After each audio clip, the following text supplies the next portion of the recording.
Assalamualaikum warahmatullahi wabarakatuh. Di sini saya akan memperkenalkan diri terlebih dahulu. Nama Nadia Bella Budiana, NPM 1802 09 2020, jurusan Hukum Ekonomi Syariah kelas C.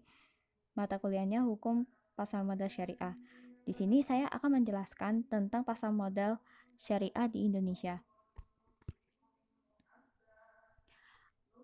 Abstraknya, investasi merupakan salah satu upaya yang dilakukan dalam mengatasi permasalahan ekonomi Indonesia. Melalui sektor pasar modal syariah dengan berbagai macam instrumen di dalamnya mampu memberikan terobosan baru dalam perkembangan keuangan syariah beserta pertumbuhan ekonomi Indonesia. Saat ini perkembangan pasar modal syariah sangat signifikan dan terus meningkat setiap tahunnya. Pada data statistik yang dikelola oleh OJK, pasar saham syariah mengalami peningkatan dari jumlah daftar efek syariah yang tercatat dari tahun 2023 maksudnya 2013 sebesar 328 naik menjadi 445 di tahun 2019. Berbagai tantangan dan kendala yang dihadapi dalam perkembangan pasar modal syariah mulai dari regulasi, literasi, dan pengetahuan masyarakat, sehingga kurangnya dukungan dari pihak-pihak yang berkepentingan dalam pasar modal syariah saat ini masih tahap mengatasi dalam berbagai upaya baik dari BEI maupun OJK yang membuat roadmap sebagai strategi dalam perkembangan pasar modal syariah, antara lain pengaturan produk pasar modal syariah, peningkatan SDM dan teknologi informasi, kerjasama dengan pemerintahan serta DSN MUI untuk membuktikan bahwa transaksi di pasar modal syariah ini sudah sesuai dengan prinsip syariahnya. Roadmap ini berlaku 5 tahun ke depannya dari tahun 2019. Nah, hukum pasar modal syariah ini merupakan kegiatan dalam pasar modal syariah sebagaimana yang diatur dalam Undang-Undang Pasar Modal Syariah. Pasar modal dengan tidak bertentangan dengan prinsip syariah dan tetap diawasin oleh Badan Pengawas Pasar Modal dan Lembaga Keuangan atau BAPEPAM LK. Pasar modal ini diluncurkan secara resmi pada tahun 2003, berkembang sampai saat ini terkecuali di Indonesia. Terwujudnya pasar modal ini juga sebagai bagian penggerak perekonomian Indonesia yang tangguh dan berdaya saing, juga khususnya dalam membangkitkan ekonomi Islam. Adapun menurut salah satu ahli Cipto Darmaji, mendefinisikan pasar modal syariah sebagai pasar yang berbagai instrumen keuangan jangka panjang yang bisa diperjualbelikan baik dalam bentuk utang maupun modal sendiri. DSN yang merupakan salah satu lembaga di bawah naungan MUI telah mengeluarkan ketentuan mengenai kegiatan investasi dan produk investasi di pasar modal. Ketentuannya ini dituangkan dalam fatwa MUI. Keberadaan pasar modal syariah ini yang berkembang saat ini diperlihatkan dengan adanya instrumen pasar modal syariah yang diikuti mewarnai perkembangannya, di antaranya obligasi, saham syariah, reksadana syariah, dan instrumen lainnya. Adapun instrumen ini dapat disebut oleh sebagai indikator yang menggambarkan kinerja dari pasar modal syariah.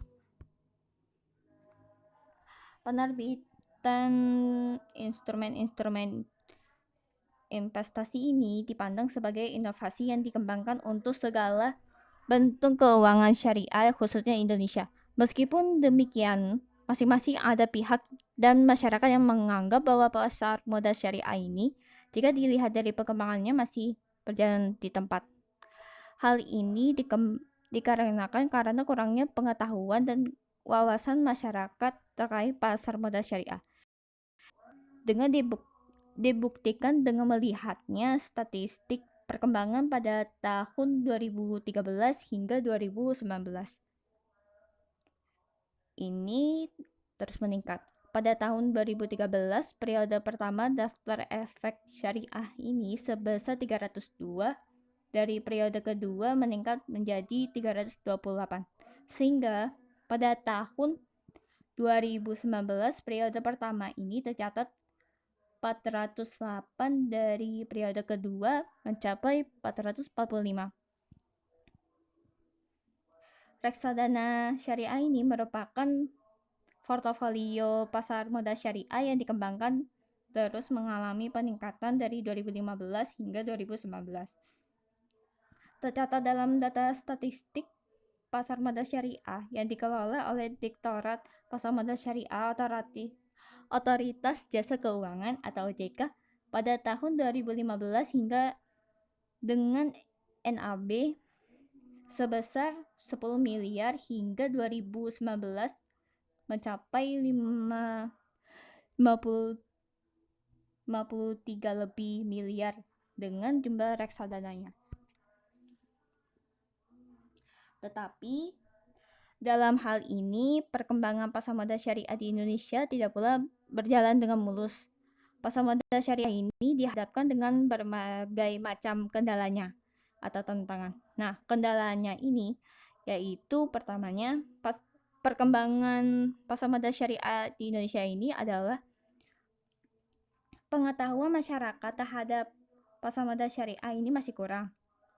Bahwa pelaku pasar modal syariah ini masih dibilang pemula, sebagian kecil hanya mengenal sahamnya aja. Yang kedua, belum adanya regulasi atau undang-undang khusus pasar modal syariah. Secara landasannya, hukum pasar modal syariah ini masih mengacu pada undang-undang pasar modal konvensionalnya. Nah, yang ketiga, dalam perkembangan pasar modal syariah ini masih kurangnya dukungan dari berbagai pihak, terutama hal sosialisasi dan untuk menjawab keraguan masyarakat, misalnya terkait kesyariahannya dari pasar modal itu sendiri, ataupun produk pasar modal syariah yang diperkenalkan belum bisa menarik di investor. Perkembangan pasar modal syariah ini juga dipengaruhi oleh pertumbuhan ekonomi Indonesia. Pertumbuhan ekonomi ini adalah perkembangan dalam kegiatan perekonomian yang menyebabkan barang dan jasa yang diproduksikan dalam masyarakat bertambah dari satu periode ke periode lainnya. Hal ini menggambarkan bahwa saham syariah dapat dipengaruhi pembangunan ekonomi nasional karena di saat harga sahamnya itu naik, maka pengaruhnya adalah pendapatan saham syariah. Begitu pula dengan obligasinya atau sukuk turut mempengaruhi pertumbuhan ekonomi syariah melalui produk yang berguna bagi perusahaan, jika tidak hanya dari negara tetapi perusahaan swastanya juga. Nah, kesimpulannya adalah pasar modal syariah merupakan salah satu sektor yang memberikan pengaruh besar terhadap perkembangan keuangan syariah di Indonesia, serta pertumbuhan ekonominya terus mengalami peningkatan seiring dengan strategi dan yang dilakukan OJK-nya dengan meningkatkan literasi dan inklusi pasar modal syariah yang masih rendah, bersama dengan dukungannya dari berbagai pihak hingga pemerintahan pasar modal syariah tumbuh dan terus hingga saat ini. Perkembangan pasar modal ini dapat dilihat dari perkembangan instrumennya, di antaranya saham syariah, obligasi syariah, reksadana syariah. Ketiga instrumen ini mengalami peningkatan meskipun tetap saja konvensional, tetapi lebih unggul. Maksudnya kayak gini. Meskipun tetap di konvensionalnya itu masih ada, tetapi tetapi tidak mempengaruhi kinerja pasar modal syariah dari minat para investor yang memilih instrumen pasar modal syariah. Sekian, terima kasih. Wassalamualaikum warahmatullahi wabarakatuh.